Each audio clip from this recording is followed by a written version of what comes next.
வணக்கம் ஃப்ரெண்ட்ஸ். இன்னைக்கு நம்ம தோட்டத்து நத்தைகளை பற்றி பார்க்குறோம். தோட்ட நத்தை பார்த்திங்கன்னா இவங்க ஒரு இரவாடிகள். இரவில் தான் இவங்க வெளியிறங்கி ஆக்டிவாக இருப்பாங்க. பகல் நேரங்களில் இவங்க மேக்ஸிமம் ஸ்லீப்பிங் மோடில் தான் இருப்பாங்க. பார்த்திங்கன்னா தோட்டத்தில் இருக்கக்கூடிய சின்ன சின்ன விதைகள், சின்ன சின்ன புழுக்கள், அப்புறம் நம்ம போடக்கூடிய காய்கறி வேஸ்ட்டு, இந்த மாதிரிப்பட்டதை வந்து இது சாப்பிடும். அந்த மாதிரி இது மிக ரொம்ப படையெடுத்து இருக்கிற மாதிரி இருக்கும். ரொம்ப அதிகமான அளவில் இருக்கும். ரொம்ப அதிகமான ஈரப்பதம் உள்ள இடங்கள்ல இது அதிகம் காணப்படுது. மற்ற மாதிரி இதோட வேட்டையாடக்கூடியது அப்படின்னு பார்த்திங்கன்னா பகலில் இருக்கக்கூடிய அந்த ஆந்தை, இரவு நேரம் வேட்டையாடி ஆந்தி வரும்.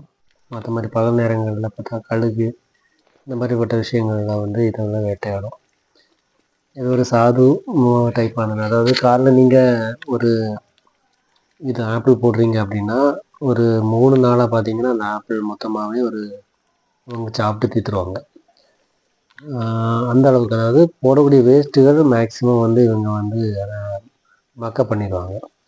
அந்த மாதிரிப்பட்ட இரவாடிகள் வாங்க. இரவில் தான் இவங்களோட ஆக்டிவிட்டி ரொம்ப அதிகமாக இருக்கும். பகல் நேரங்களில் இவங்கள பார்க்குறது அபூர்வம். அப்புறம் பார்த்திங்கன்னா மரத்திலோட மேல் மண்டை அந்த மாதிரிப்பட்ட பகுதிகளில் போய் ஏறி உட்காந்துக்கும். பகலில் வந்துட்டு இதுக வந்து அங்கேயே தூங்குற மாதிரி இருக்கும். தண்ணி இல்லாத இடங்களில் இதுகளோட உயிர் வாழ முடியாது. தண்ணி அதிகம் தேவைப்படுது. அதுபோல் இது வந்து இனப்பெருக்கம் ரொம்ப அதிகமாகவே பண்ணும். ஒரு 2 நத்தை எடுத்து போட்டிங்கன்னா ஒரு மாதத்தில் பார்த்திங்கன்னா கிட்டத்தட்ட ஒரு 30-40 நத்தை நீங்கள் பார்க்கலாம். மழை நேரங்களில் இது வந்து வீட்டில் படம் எடுத்த மாதிரியே இருக்கும். அதனால் எந்த பாதிப்பும் இல்லை. என்ன வீட்டு சுவரில் மேலே ஏற மாதிரி இருக்கும். வீட்டுகளில் மேக்ஸிமம் வராது. இது மேக்ஸிமம் இந்த பச்சை பசைல் புல்களில் தான் இருக்கும்.